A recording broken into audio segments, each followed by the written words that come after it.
வணக்கம். சிரிப்பினுடைய மகத்துவம் குறித்து தான் நாம் இன்னைக்கு பார்க்க போகிறோம். சிரிப்பை குறித்து தொல்காப்பியர் நகையே அழுகை அப்படின்னு சொல்லும்போது சிரிப்பை தான் முன்னாடி வைக்கிறார். அதில் அவர் எள்ளல், இளமை, பேதமை, மடம் ஆகிய 4 காரணங்களால் நமக்கு சிரிப்பு வருங்கிறார். ஒருவரை இகழ்ந்து பேசுகிற போது சிரிப்பு வருகிறது அப்படின்னு இளம்பூரணார் சொல்லுகிறார். சிறுபஞ்ச மூலத்தில் என்ன சொல்கிறாங்கன்னா, நீங்கள் கல்லாதவனுடைய அறிவையும் காதில்லாதவனுடைய அழகையும் பயன்படாத பொருட்களை அடுத்தவர்களுக்கு கொடுப்பவனை பார்த்தும் சிரிப்பீர்கள் அப்படின்னு சொல்லப்பட்டிருக்கிறது. கதா உபனிஷத்திலேயே நசிகேதன் தன்னுடைய தந்தை பயனற்றவற்றை மற்றவர்களுக்கு கொடுக்கிற போது அதை பார்த்து கேள்வி கேட்டான் அப்படிங்கிற ஒரு சம்பவம் இடம்பெற்று இருக்கிறது. இதில் சிரிப்பு மனிதனுக்கு உரியது. மற்ற விலங்குகள்லாம் புன்னகை புரியும், ஆனால் சத்தமாக சிரிக்கிறது மனிதனுடைய இயல்பு. இதை பற்றி பேசும்போது ராமச்சந்திரன் தன்னுடைய ஃபேண்டம்ஸ் இன் த பிரெயினில் ஒரு கருத்தை குறிப்பிடுகிறார். மனிதன் தன்னுடைய கூட்டத்தில் வாழும்போது எதிரில் வேற யாராவது வந்து வேற கூட்டத்தில் இருந்து வந்தால் பல்லை காட்டு பயமுறுத்துவது சிம்பன்சிங்கிலிருந்தே வந்தது. அதனால் நம்ம உன்னை பார்த்தா அந்த பல்லை காமிச்சு பயமுறுத்துவதிலிருந்து தான் புன்னகை வந்தது அப்படிங்கிற ஒரு கருத்தை தெரிவிக்கிறார். What they don't teach at Harvard business school அப்படிங்கிறதுல சிரிக்கும் போது நம்முடைய மனம் லகுவாகிறது, அதனால் பெரிய பிரச்சனைகளை கூட நாம் தீர்க்க முடிகிறது அப்படின்னு சொல்கிறார். அதை தான் திருவள்ளுவரும் இடுக்கண் வருங்கால் நகுக அப்படின்னு சொல்கிறார். டேனியல் கானமேன் அப்படிங்கிற நோபல் பரிசு பெற்ற அறிஞர் நாம் நண்பர்களோடு இருக்கிற போது தான் அதிகமாக சிரிக்கிறோம் என்று கூறுகிறார். நம்ம எல்லோருமே சிரிப்பை நேசிப்பவர்கள். ஒருத்தர் வீட்டுக்கு போனால் அவங்க சிரிக்கிற மாதிரி இருக்கிற புகைப்படங்கள் தான் இடம்பெற்றிருக்கிறதே தவிர அழற மாதிரி எந்த புகைப்படமும் அவர்கள் வீட்டில் இடம்பெற்றிருப்பதில்லை.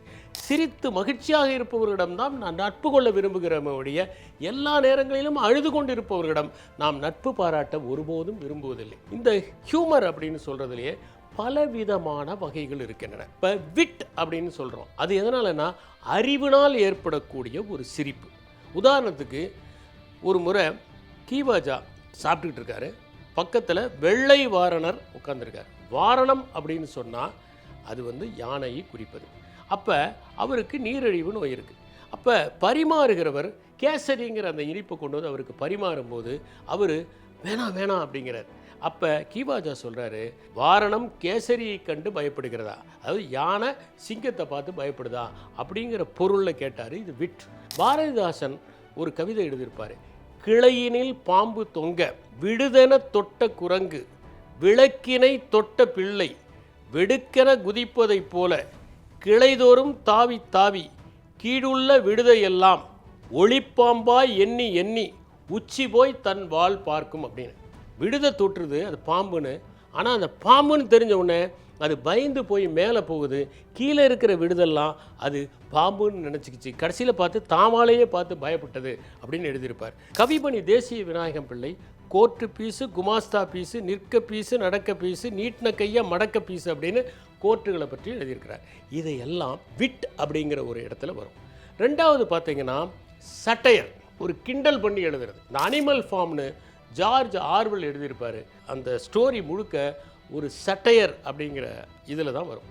சர்க்காசம்ங்கிறது ஒரு கிண்டல் பண்ணுறது. அதாவது திருநெல்வேலியில் இருக்கவங்களாம் ரொம்ப ஷார்ப்பாக இருப்பாங்க அப்படிங்கிற முறையில் ஒருத்தர் சொன்னார். ஒரு நிலத்தை ஏலம் போட்டுக்கிட்டு இருக்காங்க, அந்த வழியாக ஒரு பாட்டி போச்சான், திருநெல்வேலி பாட்டி. அது பார்த்து சொன்னிச்சா என்ன பண்ணுறாங்க அப்படின்னு. ஏலம் போடுறாங்க அந்த நிலத்தில், எல்லே விலையில் அது ஏலம் போடுறாங்களா அப்படின்னு சொன்னாங்க அப்படின்னு சொல்லுவாங்க.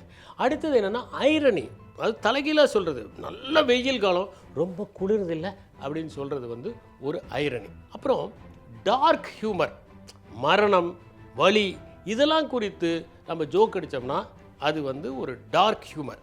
ஸ்லாப்ஸ்டிக் ஹியூமர் அப்படிங்கிறது என்னென்னா அதிகமான உடல் அசைவுகளால், இப்போ மிஸ்டர் பீன்னு நிறைய பேர் பார்க்குறாங்க இல்லையா, அதெல்லாம் முழுக்க முழுக்க அந்த ஸ்லாப்ஸ்டிக் ஹியூமர், உடல் அசைவுகள், அதீதமான உடல் அசைவுகளால் ஏற்படுத்தக்கூடிய ஒரு விதமான ஹியூமர். பன் அப்படிங்கிறது என்னென்னா அந்த சொல் விளையாட்டு. ஷேக்ஸ்பியர் ஜூலியஸ் சீசரில் பயன்படுத்தியிருப்பார். என்னென்னா செருப்பு தைக்கிற ஒரு கலைஞர் அவர் சொல்லுவார், I am mender of soles அப்படிங்கிறார். சோல்ங்கிறது எஸ்ஓஎல்இ, அது எஸ்ஓயூஎல்லையும் குறிக்கிற மாதிரி அது பன் அப்படின்னு. பண்ணை நிறைய பயன்படுத்தியவர் ஷேக்ஸ்பியர். அதே மாதிரி கீவாஜாவும் நிறைய பயன்படுத்தியிருக்காரு. உதாரணத்துக்கு அவர் ரயில்வே ஸ்டேஷனில் இறங்குறாரு, காலையிலங்காட்டிலும் ஒருத்தர் மாலையை கொண்டு வராரு, ஓ காலையிலேயே மாலை வந்து விட்டதா அப்படிங்கிறாரு. இது ஒரு விதமான பண். பேரோடி அப்படிங்கிறது ஒன்றை பார்த்து கிண்டல் பண்ணுறது. ஒரு ஒரு விஷயத்தை பார்த்து கிண்டல் பண்ணுறது. உதாரணத்துக்கு ஒரு மன்னனை வச்சு இன்றைக்கி நடைமுறை காலத்துக்கு ஏற்ற மாதிரி அதை அமைக்கிறது வந்து ஒரு விதமான பெரோடி. அடுத்தது அக்ரெசிவ் ஹியூமர் இருக்குது. ஒருத்தர் ரொம்ப தாக்கி பண்ணுறது ஒரு அக்ரெசிவ் ஹியூமர். அஃப்ளிக்ஷன் ஹியூமருங்கிறது ஆறுதல் தர மாதிரியான ஒரு ஹியூமர். இப்படி ஹியூமரில் பலவிதமான வகைகள் இருக்கின்றன. சிரித்தா அதனால் என்ன முக்கியத்துவம் அதை நம்ம பார்க்கணும். ஒருத்தர் சிரித்தாங்கன்னு வச்சுக்கோங்களேன், அவங்களுடைய மசில்ஸு ரிலாக்ஸ் ஆகும், அவங்களுடைய இரத்த ஓட்டம் இருக்கே அது நல்லா அதிகரிக்கிறது. யாரெல்லாம் சிரிச்சுக்கிட்டே இருக்காங்களோ அவங்களுக்கு மென்டல் ஹெல்த் நல்லாயிருக்கும், ஆரோக்கியமாக இருப்பாங்க.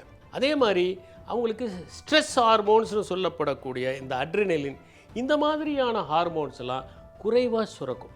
நீங்கள் யார் சிரிக்கிறாங்களோ அவங்களுக்கு டோபமைன், செரோட்டோனின், ஆக்சிடோசின் இந்த மாதிரி நல்ல ஹார்மோன்ஸ் சுரக்கிறதுனால அவங்க எல்லாருக்கிட்டையுமே மகிழ்ச்சியாக பழக முடியும், எல்லாருக்கிட்டையும் நல்லாவும் இருக்க முடியும். அதனால் என்னென்னா, யார் சிரிக்கிறாங்களோ, சிரிக்க தெரிஞ்சிருக்காங்களோ அவங்க நிச்சயமாக நல்ல ரிலேஷன்ஷிப்ஸை எல்லாரோடையும் வச்சுருப்பாங்க.